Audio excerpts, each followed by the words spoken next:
Shane, gripping a woman's hands tightly with both of his, whispered, "I'll make you happy, for my late wife's sake, too." I was completely lost for words. Shane, who was supposed to be on a company trip, was right here. Moreover, he had lied and was proposing to another woman. To my astonishment, that woman was Agnes, a classmate from high school. "You prankster! I got my revenge," she exclaimed. "What do you mean by that?" I asked, bewildered. Agnes seemed consumed by hatred and resentment, perhaps stemming from some misunderstanding in high school. At that moment, when I didn't know what to do, Mom stepped in front of me and shouted, "Enough from both of you!" Shocked by Mom's sudden outburst, Shane and Agnes fell silent. Then Mom pulled an envelope from her bag. Inside were dozens of photographs. Mom had hired a private detective to keep a close watch on Shane. And so, Mom and I, unable to forgive Shane and Agnes for their affair, brought them down. I'm Macy, a 45-year-old civil servant and housewife. Losing Dad at a young age and raised by a single mother, I always longed for a happy marriage. My husband, Shane, 2 years older, is a swimming instructor at a sports club. Popular with the ladies because of his profession, people often worried that he might cheat on me. However, we had a strong watchdog at home. That watchdog was my mom, who lives with us. Turning 70 this year, Mom was a swimming instructor at the same workplace as Shane until 5 years ago. In fact, she was Shane's boss. I met Shane when I was in college, delivering something Mom forgot at work. It was love at first sight for me, and Shane seemed quite interested when I made the first move. We started dating and got engaged when I graduated. "Because of my job, I have irregular hours, so I want to settle down rather than be in a relationship," was his proposal. However, Mom didn't seem too happy about our marriage. So, we didn't have a wedding ceremony. I always wondered why Mom couldn't be happy for my happiness. But once we had a son, she was overjoyed at her grandson's birth. As a dual-income couple, we had a happy married life with Mom's nearby support. 3 years ago, we started living with Mom, 2 years after she retired. It was around the time our son graduated from high school and started living on his own. Mom suggested we move in with her at her house. That's when I noticed changes in Shane. Changes I probably wouldn't have seen on my own. After we started living with Mom, Shane began spending more time away from home. Perhaps he felt awkward around Mom, his former boss. Mom, who had lived independently and freely until then, suddenly wanted to live together, which honestly surprised me. There might be a deeper reason behind it. Mom continued visiting Shane's workplace as a member, even after retiring. I worried this might make Shane feel pressured both personally and professionally. "Mom, wouldn't it be better to go to a different sports facility for exercise?" I suggested gently. Mom, avoiding eye contact, replied, "No, I get a family discount there, and I know a lot of the members. It's always fun when I go." Mom's evasive manner made me feel like she was hiding something. "Mom, what's wrong? You've seemed off lately." "It's nothing. More importantly, Macy, have you been talking properly with Shane lately?" Her question made me think. Indeed, I realized that recently. Shane and I hadn't been talking much. Was Mom's distant behavior due to her concern about this? "Mom, were you worried about us?" "I'm sorry for making you worry, but it's okay." I reassured Mom, not wanting her to worry unnecessarily. Then, a few nights later, after taking a bath, I was heading to the bedroom when I heard voices in the living room. It was Mom and Shane talking. I was about to join them, but sensed a tense atmosphere and decided to listen from the door. Mom was asking Shane something in a hushed tone, inaudible to anyone else. "Are you really not involved with that woman?" Who was she referring to? Shane replied in an annoyed tone, "Nothing's going on. Geez, mother-in-law, you're so suspicious." "Really? I trust you. But remember, if you make Macy cry, I won't let it go." I sensed something from Mom's words. Maybe Shane was having an affair. That might explain why Mom had been acting like she was hiding something. Annoyed, Shane retorted, Enough already. There's nothing between her and me. Shh, keep your voice down. What if Macy hears? I felt like I had overheard something I shouldn't have. Quietly, I left without them noticing. The existence of her, mentioned by Shane, troubled me. I couldn't get it out of my head and suffered through days of agony. But life went on as if nothing happened. Or rather, I pretended I hadn't heard anything. At work, I often found myself lost in thought. My colleagues, noticing my lack of energy, expressed their concern. Even when asked, I couldn't confirm Shane's infidelity. So all I could say was, "Sorry, I've been distracted." Several more months passed. Every year in June, the sports club where Shane works closes for 4 days for cleaning by contractors. During this closure, the staff go on a 2-night, 3-day company trip. Shane was unusually cheerful while preparing for this trip. "Shane, you seem really excited. Are you looking forward to this trip so much?" I asked. He jumped a little, startled.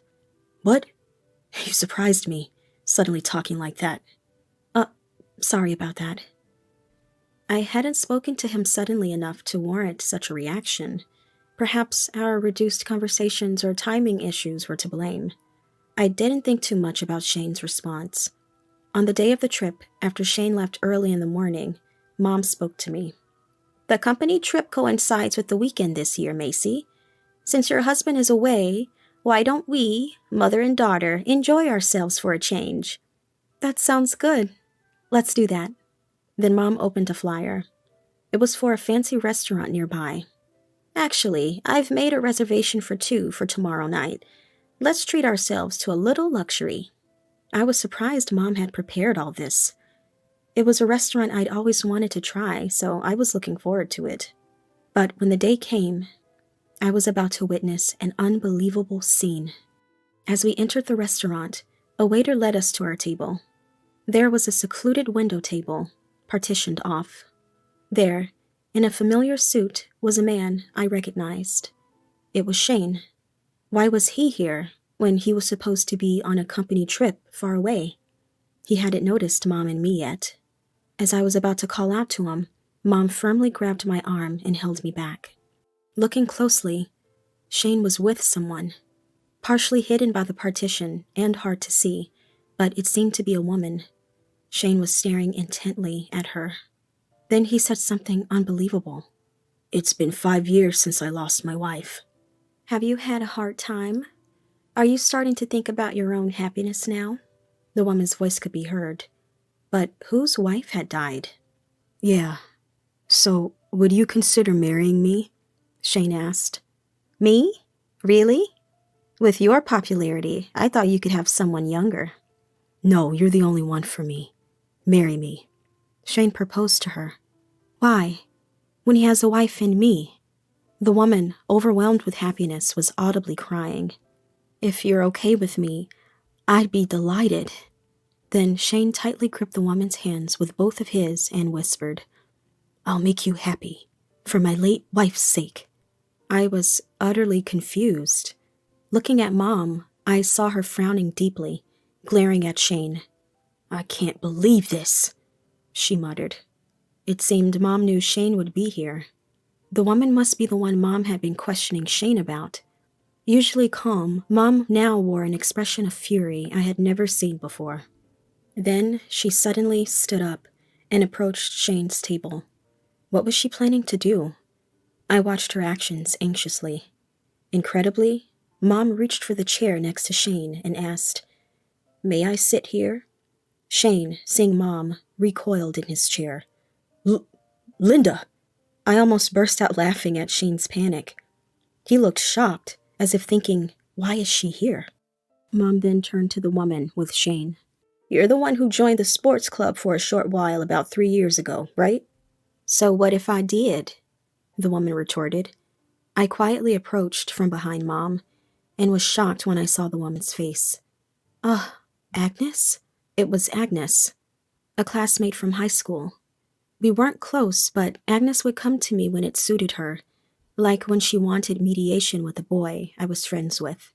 She was always a fair-weather friend. Shane turned at my voice, looking even more startled. Macy too? Why are you here? Why not? You're supposed to be on a company trip today, so why are you here? I challenged. At my question, Shane was at a loss for words, confused. Agnes, trying to save Shane, replied sharply. The wife shows up, huh? Shane, looking uncomfortable, desperately tried to explain to Agnes.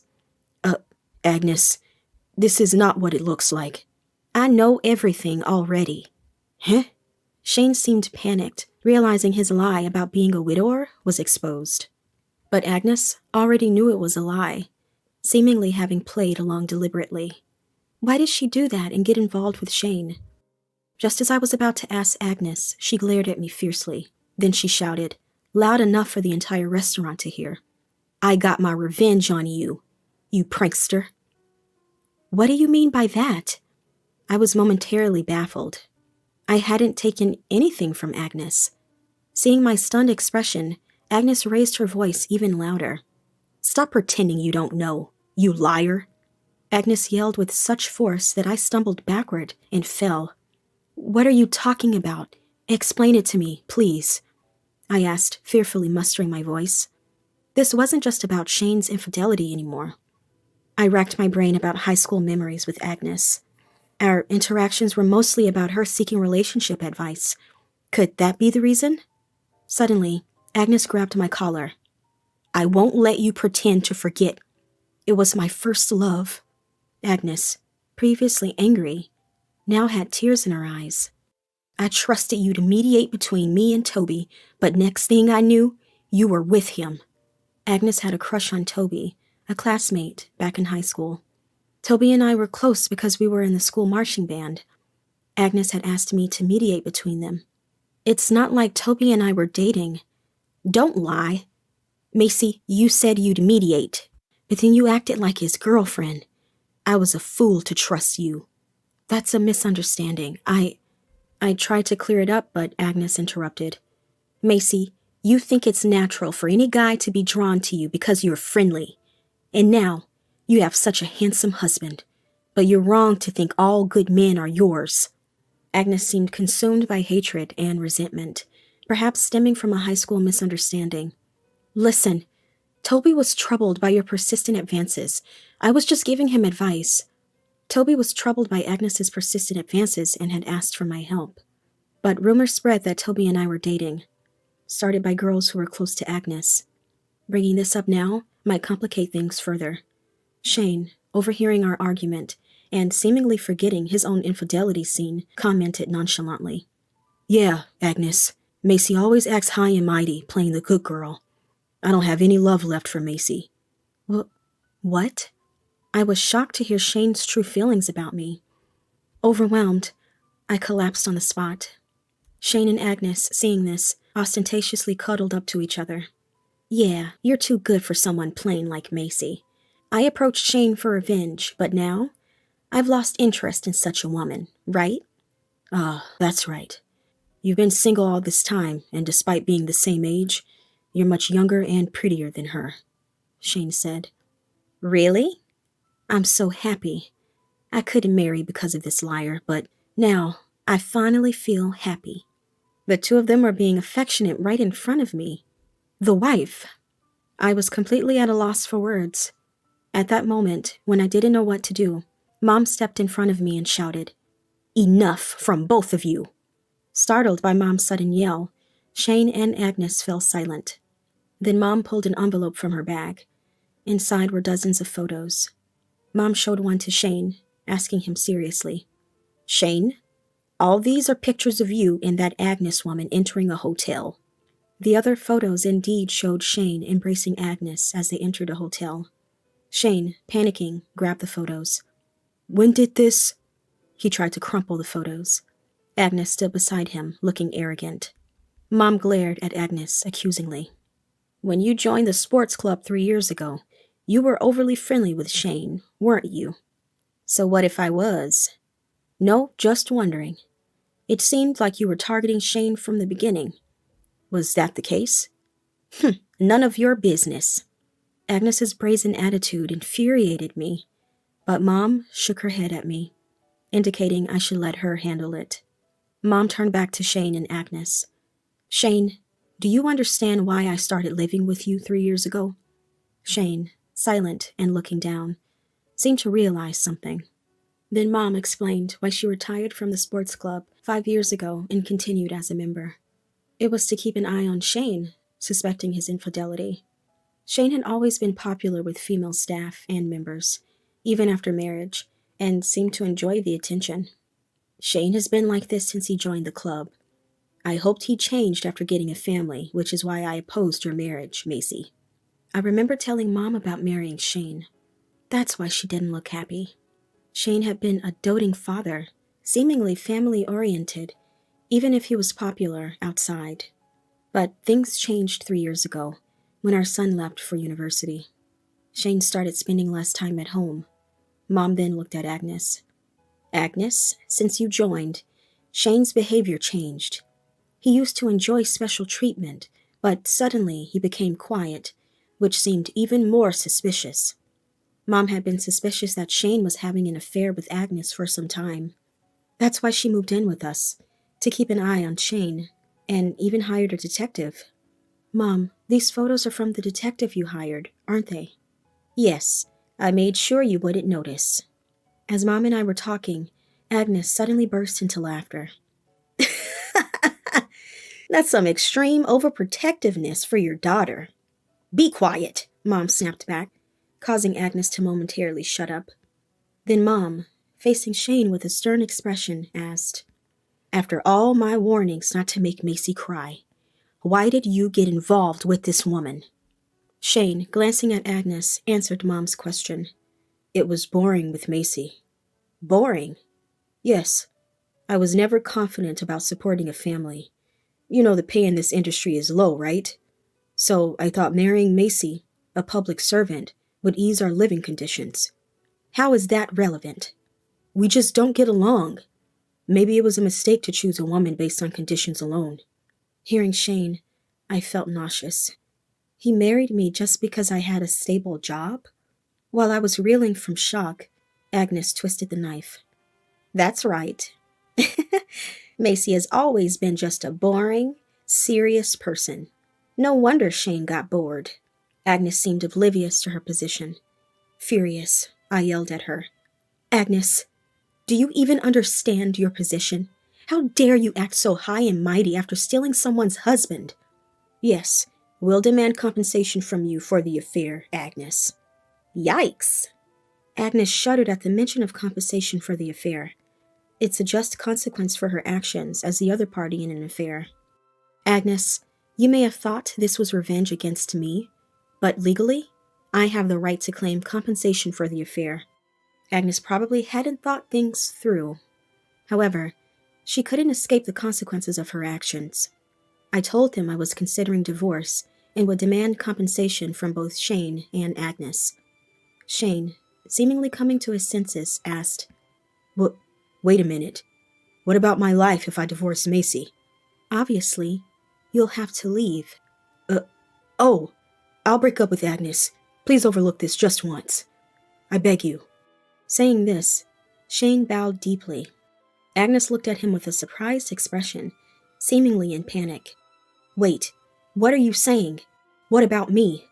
I was planning to leave Macy for you. I even quit my job for this. What? You thought we live off my earnings alone? That's impossible. Shane and Agnes, who had been so close moments ago, were now arguing fiercely. It's astonishing how money can sway people's hearts. Put your quarrel aside for now. If you're saying you won't divorce or pay the compensation, I'll have no choice but to take this to court, I said. At my words, Agnes's face turned pale, and she hurriedly fled the scene. Hey, wait! Shane tried to follow but was stopped by the waiter, reminding him that he hadn't paid yet. With no other options, Shane turned to me again, bowing deeply. I was really wrong.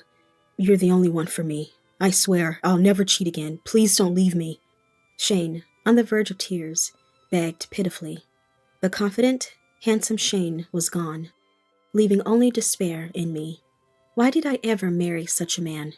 Refusing to forgive Shane, I filed for divorce. The divorce was finalized, but Shane said he could only pay the compensation in small monthly installments. Shane had a low income and lived a flashy life.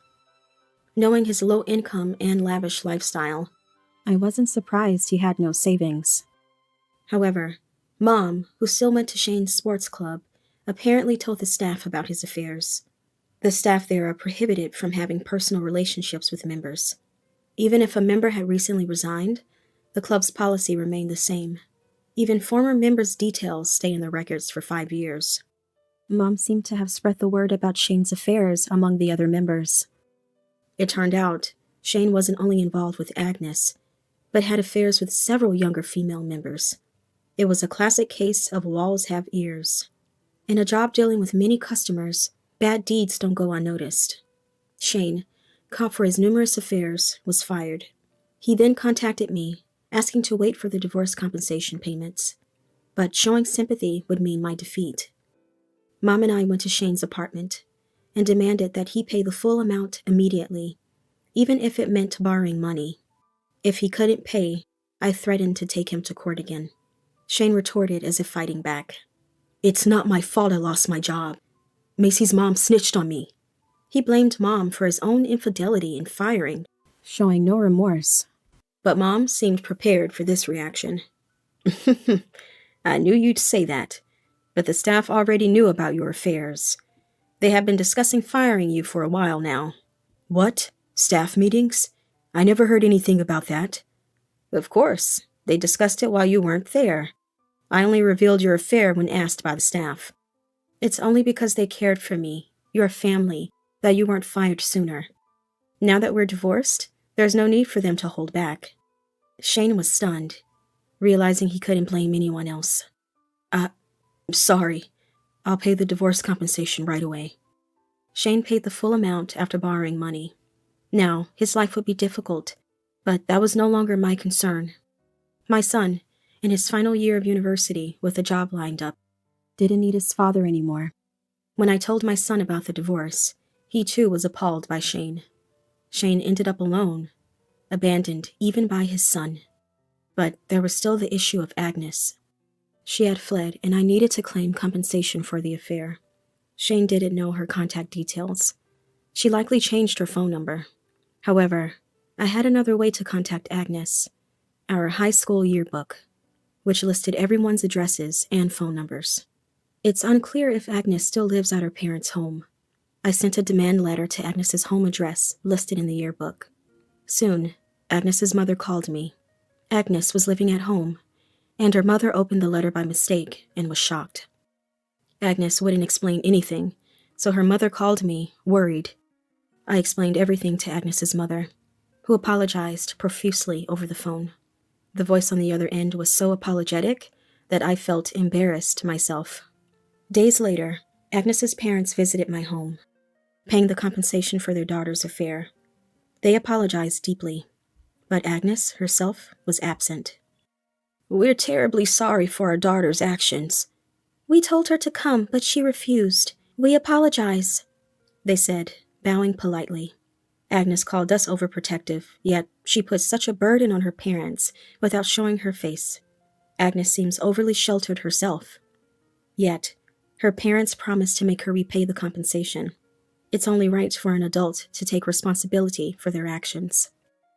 Apparently, Agnes had even told her parents about her high school heartbreak, and they assured me that Agnes, not being married, wasn't my fault. "Agnes always held on to the past. Her temperament likely prevented anyone from getting close. We're truly sorry she blamed you, Macy." "No, please don't worry about it."